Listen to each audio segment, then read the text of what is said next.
मेरे प्यारे बच्चों, मैं हिंदी शिक्षक प्रशांत मिश्रा आज आप सभी को आपकी पाठ्यपुस्तक ज्ञान सागर के पाठ 10 बातचीत की कला, जिसके रचनाकार मानवती आर्या और कृष्णचंद्र आर्य जी हैं।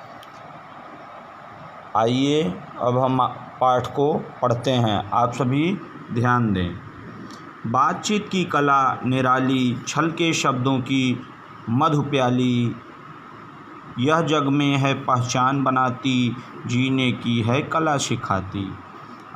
भावमणियों को शब्द सूत्र में पिरोकर अभिव्यक्ति प्रदान करने और भावों को हृदयांगम करने की क्षमता का वरदान इस चराचर जगत में केवल मनुष्य को ही प्राप्त है। बातचीत की कला में निपुण व्यक्ति जीवन का सबसे अधिक आनंद ले सकता है। प्रभावशाली बातचीत के माध्यम से व्यक्ति अपनी छाप दूसरों पर छोड़ सकता है और दूसरों के विचारों को ग्रहण कर लाभान्वित हो सकता है।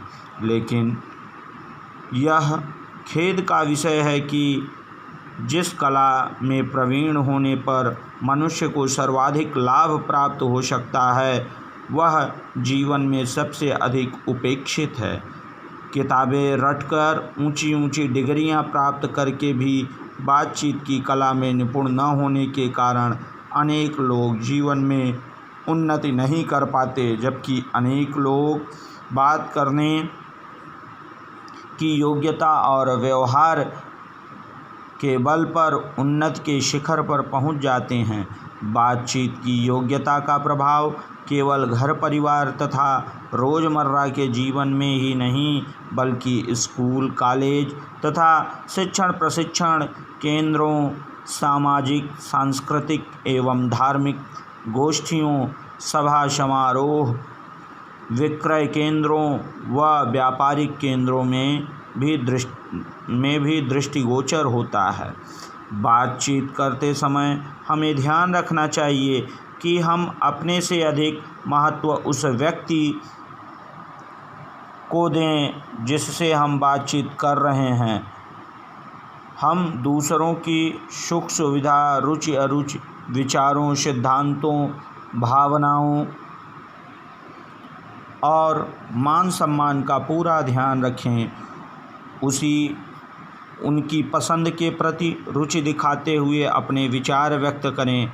बिना सोचे समझे जल्दी में कुछ भी बोलना बातचीत के सिद्धांत के विरुद्ध है। यदि बातचीत की कला में निपुण व्यक्तियों में वृद्धि हो जाए तो समाज तथा परिवारों में पनप रही कटुता, असहिष्णुता, वैमनस्यता जैसे सामाजिक रोगों का अंत हो जाए और राष्ट्रीय एकता में पड़ी दरारें पट जाएं। बातचीत की महत्ता व उपयोगिता जानकर आपके मन में प्रश्न तो अवश्य उठ रहे होंगे कि ऐसा क्या किया जाए कि यह गुण आप में भी विकसित हो जाए। अजी, आपको तो अभीष्ट परिणाम वाहिनी बातचीत की कला में पारंगत होने के लिए केवल सतत अभ्यास एवं साधना करनी होगी। इस बात का भी ध्यान रखना होगा कि आपकी बातचीत की दूसरों पर और दूसरों की बातचीत की आप पर क्या प्रतिक्रिया हो रही, इससे आपको आत्मचिंतन व आत्मबोध में सहायता मिलेगी। सुने अधिक बोले उससे कम, स्वार्थ प्रकट कर बात न बोलें, बात न काटें दूजों की, हम मृदुवाणी का मधुरस घोलें। जी हाँ, यदि ऐसा ही हो जाए तो जीवन में सफलता सदैव आपके चरण चूमेंगी। बातचीत की कला में सफलता के लिए मनुष्य के आकर्षक व प्रभावशाली व्यक्तित्व का भी कम योगदान नहीं। इसे आकर्षक बनाया जाए तो कैसे? सच्चरित्रता ही सुखकर है। निज चरित्र उत्थान करें हम, हो आचरण सर्व सुखकारी, दुर्गुण का अवसान करें हम। चरित्र निर्माण में माता पिता, गुरुजन, संगत एवं वातावरण के प्रभाव को भी नकारा नहीं जा सकता। सुदृढ़ चरित्र के अभाव में व्यक्ति मौजूदा समाज में व्याप्त हिंसा, द्वेष, घृणा, भ्रष्टाचार, कलह, धोखाधड़ी, दुराचार आदि सामाजिक प्रवृत्तियों का शिकार हो जाता है और समाज में भी सम्मानित स्थान प्राप्त नहीं कर पाता। बातचीत में अधरों पर छाई निश्चल स्वाभाविक मधुर मुस्कान किसी को आकृष्ट नहीं करती। बातचीत में मुस्कुराहट यदि एक ओर प्रसन्नता, सद्भावना और मैत्री बढ़ती है तो दूसरी ओर परेशान, उद्विग्न और उदास लोगों के लिए राहत और भग्नाश जनों के लिए प्रेरणा स्रोत सिद्ध होती है। पुष्प की गंध की तरह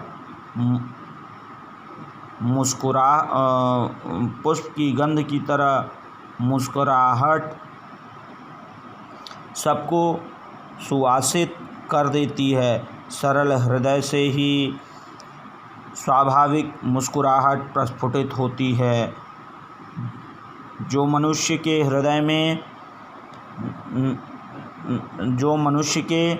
हृदय की निर्मलता और प्रेम का प्रतीक होती है।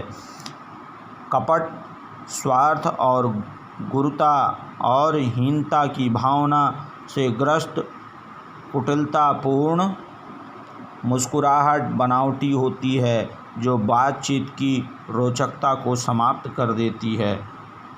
मुस्कुराहट का अक्षय कोष लुटाने वाले गरीब नहीं होते, उनके तो दोनों हाथों में लड्डू होते हैं।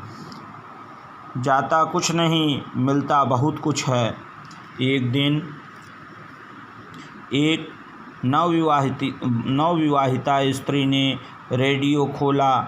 उसमें एक ही स्टेशन पर दो भिन्न कार्यक्रम सुनाई दे रहे थे।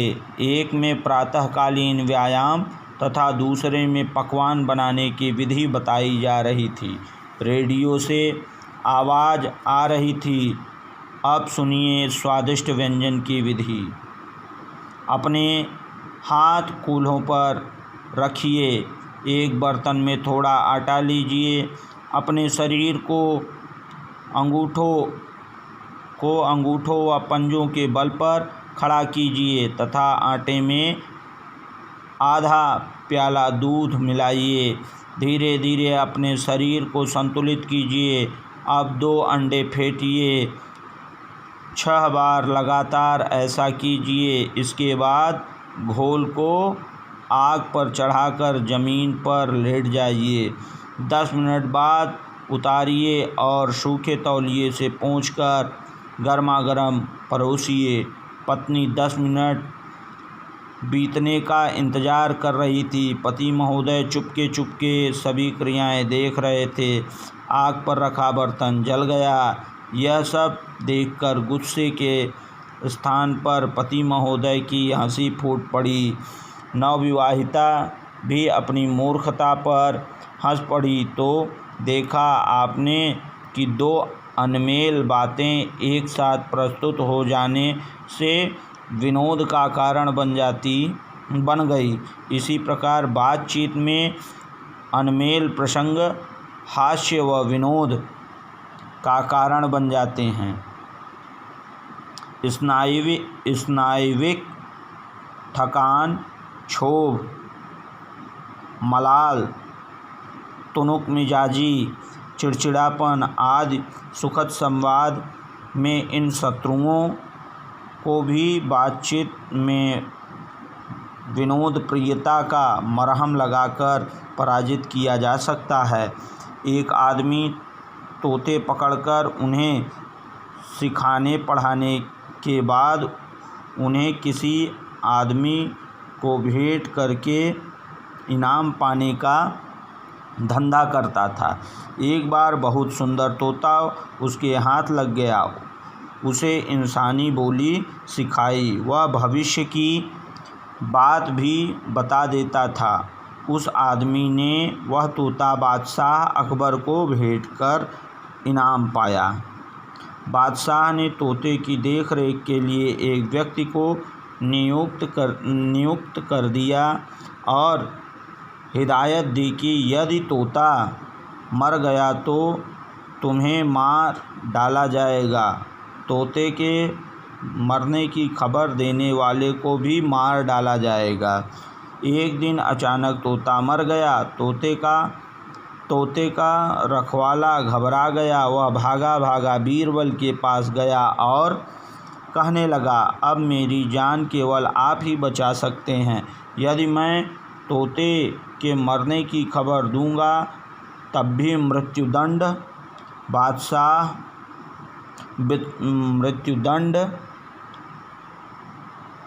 बादशाह स्वयं पता लगाएंगे तब भी।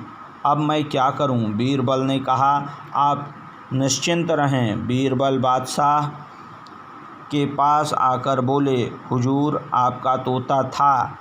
बीरबल ने वाक्य अधूरा छोड़ दिया। बादशाह ने कहा, क्या हुआ तोते को? गरीब परवर मैं नहीं कह सकता। इतना ज़रूर कह सकता हूँ, आपका तोता आज न खाता है, न पीता है, न मुँह खोलता है, न बात करता है, न चलता है, न हिलता है, न उठता है, न फुदकता है। बादशाह ने कहा, चलो चल कर देखते हैं क्या हुआ उसे। तोते को देखकर बादशाह ने क्रोध से कहा, वहीं नहीं बता सकते थे कि तोता मर गया है? बीरबल ने नम्रतापूर्वक उत्तर दिया, मैं कैसे बताता महाराज, प्राण दंड मिलता। आपने कह रखा था कि तोते के मरने की खबर देने वाले को भी मृत्युदंड दिया जाएगा। तो देखा आपने किस प्रकार अपने बुद्धिबल और वाक्पटुता से बीरबल ने बादशाह को निरुत्तर कर दिया। बातचीत में शब्द चातुर्य के साथ विनोदपूर्ण हाजिर जवाबी चार चांद लगा देती है। शब्द चातुर्य से प्रतिकार स्वरूप दिए गए तात्कालिक उत्तर चुटीले होते हुए भी बातचीत में सरसता, रोचकता व आकर्षण ला देते हैं। कटुता और विरोध की भावना पैदा किए बिना उद्देश्य को पूर्ण कर देते हैं। बातचीत में जितनी ही अधिक सावधानी, सजगता तथा संयम बरता जाता है, उतनी ही यह कला सार्थक तथा अमोघ सिद्ध होती है। आवेश तथा अति प्रगल्भता बातचीत की कला को विकलांग बना देती है। आवश्यकता से अधिक बोलने से न केवल बातचीत की कला को आघात पहुंचता है, बल्कि बोलने वाले का महिमा